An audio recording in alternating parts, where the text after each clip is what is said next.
Assalamualaikum warahmatullahi wabarakatuh. Alhamdulillahirabbil alamin. Wassalatu wassalamu ala asrofil anbiya wal mursalin wa ala alihi washabbihi ajmain, amma ba'd. Pertama sekali marilah kita panjatkan puja dan puji syukur kita atas kehadiran Allah Subhanahu wa taala yang telah memberikan kita nikmat jasmani dan rohani sehingga kita masih dapat dipertemukan di kuliah online hari ini. Adapun saya sebagai moderator ingin mempresentasikan materi kami yang berjudul karangan ilmiah. Sebelum masuk ke materi, saya akan memperkenalkan teman-teman kelompok saya. Yang pemateri pertama yaitu saya sendiri, Khairi Abdul Nasution. Yang pemateri kedua yaitu Sri Uli Rizky Brutu. Pemateri yang ketiga yaitu Inat dan Atila Harnis. Pemateri keempat yaitu Rizka Nurajijah Pane. Dan pemateri kelima yaitu Fira Nur Fadila. Langsung saja saya sebagai pemateri pertama ingin menyampaikan materi yang pokok pembahasannya yaitu pengertian karangan ilmiah. Menurut Browijoyo, karya ilmiah adalah karangan ilmu pengetahuan yang menyajikan fakta dan ditulis menurut metodologi penelitian yang baik dan benar. Sementara menurut Eko Susilo, karangan ilmiah adalah suatu karangan atau tulisan yang diperoleh sesuai dengan sifat keilmuannya dan didasari oleh hasil pengamatan, peninjauan, penelitian dalam bidang tertentu, disusun menurut metode tertentu dengan sistematika penulisan yang bersantun bahasa dan isinya dapat dipertanggungjawabkan kebenarannya atau keilmuannya. Sementara itu, menurut Wikipedia bahasa Indonesia, karya ilmiah itu adalah laporan tertulis yang diterbitkan yang memaparkan hasil penelitian atau pengkajian yang telah dilakukan oleh seseorang atau sebuah tim dengan memenuhi kaidah dan etika keilmuan yang dikukuhkan dan ditaati oleh masyarakat keilmuan. Karya ilmiah bisa dikatakan erat dengan dunia pendidikan dan penelitian. Kebanyakan karya ilmiah yang diterbitkan merupakan hasil dari riset yang dilakukan lembaga penelitian dan pendidikan. Satu di antara tujuan dari karya ilmiah adalah kepentingan memecahkan masalah dari suatu persoalan yang ada dan dipilih oleh penulisnya. Dalam karya ilmiah harus berisi data, fakta, dan solusi mengenai masalah yang diangkat. Ciri-ciri karya ilmiah yaitu 1. Tidak ambigu. 2. Harus objektif dan hindari kesan emotif. 3. Menggunakan bahasa yang baku dan memperhatikan cara penulisan yang tepat. 4. Menggunakan kaidah keilmuan. 5. Berkohesi dan menggunakan kalimat yang efektif. Baiklah, di sini saya akan melanjutkan materi dari Khairi Abdillah Nasution. Sikap ilmiah. Pengertian sikap ilmiah adalah kalimat yang terdiri dari dua kata, yaitu sikap dan ilmiah. Maka dari itu, peneliti akan memaparkan pengertian masing-masing kata menurut para ahli agar mendapat pemahaman lebih jauh mengenai makna kata sikap dan ilmiah. Pengertian sikap. Dalam diksioneri psikologi menyatakan bahwa istilah sikap atau attitude yang berasal dari bahasa Latin aptitudo yang berarti kemampuan, sehingga sikap dijadikan acuan apakah seseorang mampu atau tidak mampu pada pekerjaan tertentu. Sikap atau attitude adalah kecenderungan untuk memberikan penilaian, menerima atau menolak terhadap objek yang dihadapi, sehingga sikap seseorang terhadap sesuatu berdampak pada perilaku seseorang terhadap objek sikap. Pengertian sikap ilmiah. Burhanuddin Salam dalam bukunya yang berjudul Pengantar Filsafat menjelaskan bahwa sikap ilmiah merupakan suatu pandangan seseorang terhadap cara berpikir yang sesuai dengan metode keilmuan, sehingga menimbulkan kecenderungan untuk menerima atau menolak cara berpikir yang sesuai dengan keilmuan tersebut.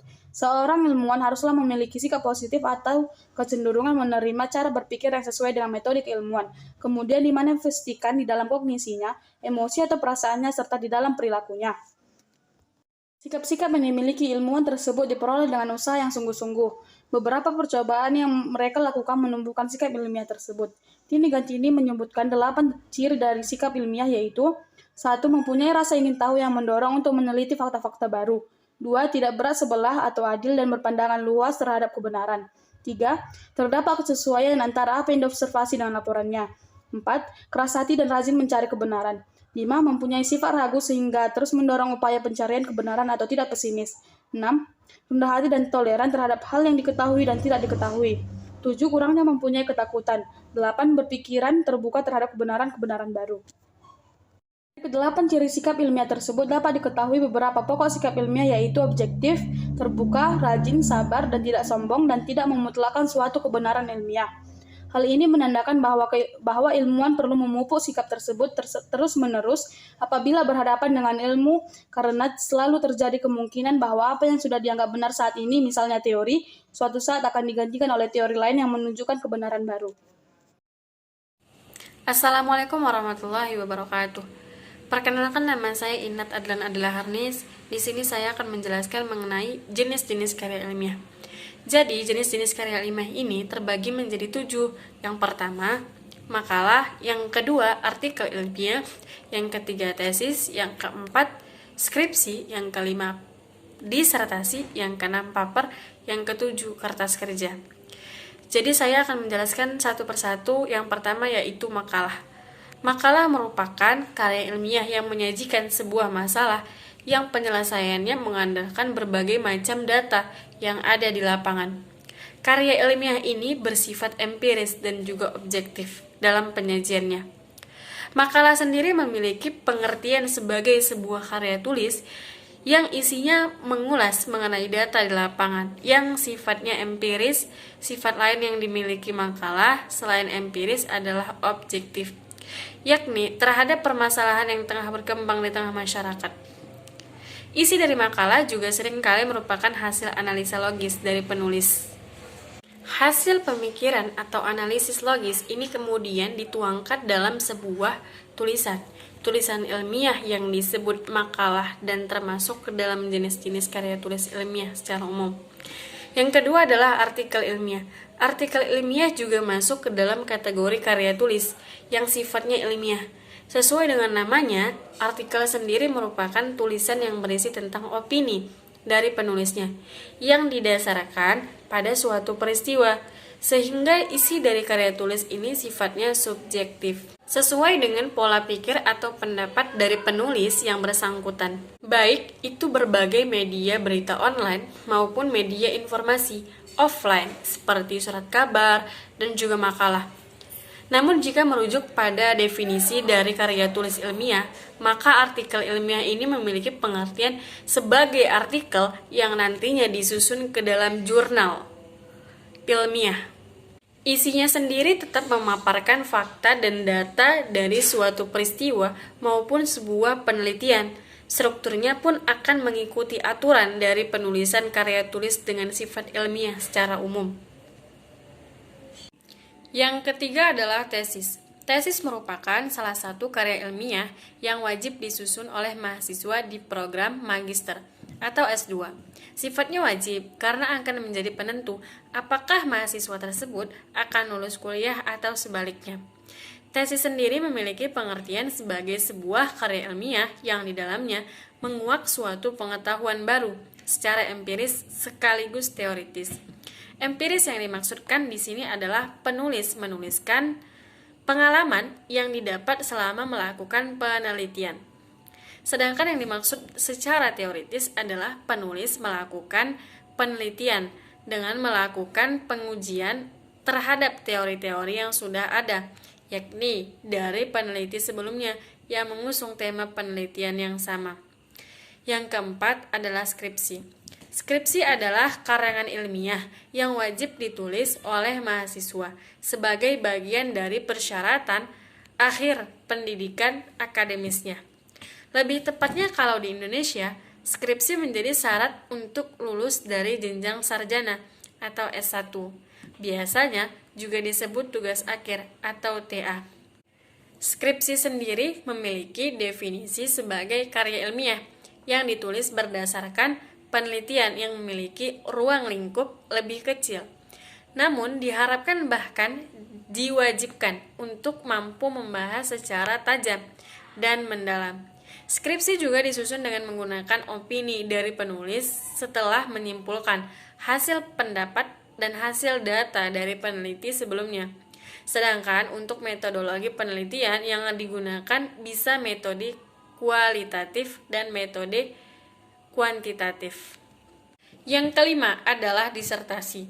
Bagi mahasiswa yang menempuh pendidikan doktor, yakni S3, maka untuk mendapatkan status penyusunan karya ilmiah bertajuk disertasi.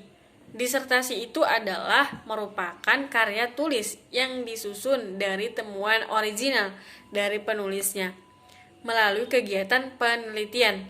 Bisa juga diartikan sebagai karya ilmiah yang memaparkan temuan penulis dari suatu pendapat yang kemudian dibuktikan secara ilmiah. Isi dari disertasi sendiri akan memaparkan hasil penelitian secara empiris dan teoritis. Umumnya, untuk batas penyusunan disertasi adalah 5 tahun. Jika belum selesai sampai batas waktu ini, maka akan mengulang atau sesuai kebijakan kampus. Yang keenam adalah paper. Paper adalah bentuk karya ilmiah yang membahas satu topik tertentu. Cara membuat paper harus disusun berdasarkan argumen yang valid dengan data yang mendukung. Paper menjadi salah satu jenis karya tulis ilmiah yang juga sangat populer di kalangan mahasiswa. Selain makalah, dosen sering memberi tugas dalam bentuk paper. Meskipun masuk karya ilmiah, namun penyusunan data dan fakta di dalamnya tidak terikat oleh bab dan subbab. Isinya pun biasanya sedikit dan hanya terdiri dari beberapa lembar saja. Dan yang ketujuh adalah kertas kerja.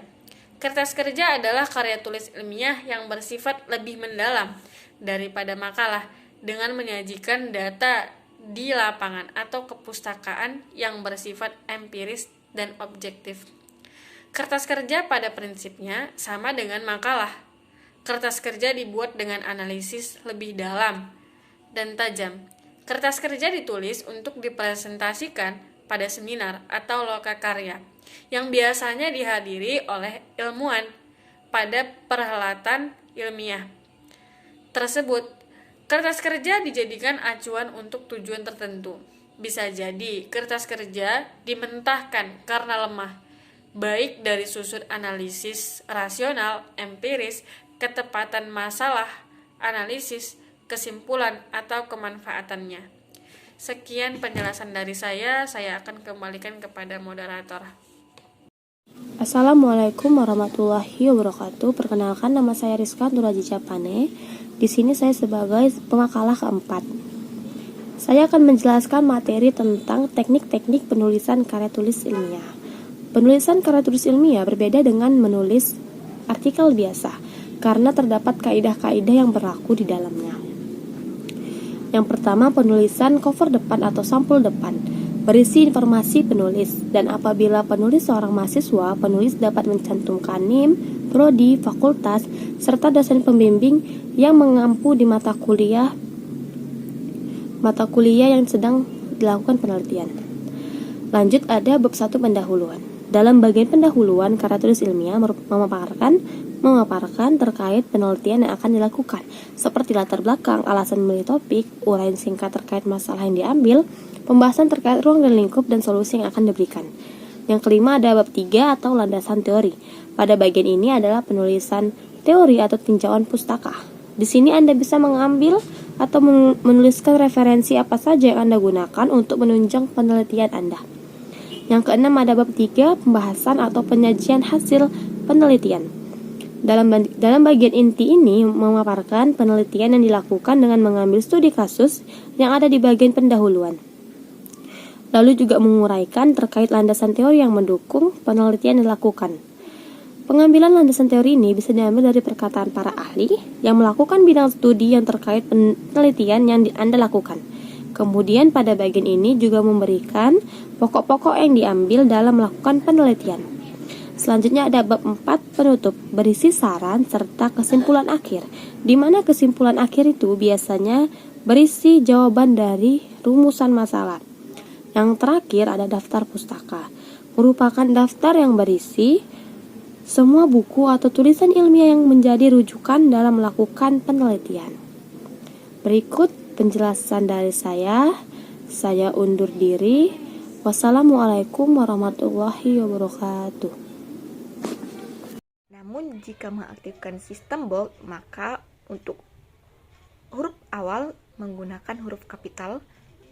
Untuk jarak antara bab dan subbab, antara bab satu dengan bab yang lainnya menggunakan spasi 3, tetapi untuk subbab yang satu dengan subbab yang lainnya menggunakan 2,5 spasi. Dan untuk penulisan judul ditulis dengan huruf kapital dengan aturan bold dan font Times New Roman, dan menggunakan font style underline atau garis bawah. Dan untuk penulisan paragraf ataupun alinea ini menggunakan sistem karakter, yaitu dengan sebanyak 7-8 atau sekitar 1,25 cm. Dalam membuat suatu karangan atau karya ilmiah diperlukan adanya aturan dalam penulisannya, yaitu yang pertama mengenai jenis font. Font yang digunakan dalam membuat karya ilmiah yaitu jenis font Times New Roman dengan spasi 1 serta ukuran kertas A4 dengan ukuran fontnya 12. Untuk ukuran margin atas berjumlah 3 cm, margin bawah 4 cm, bagian kiri 3 cm, bagian kanan 3 cm.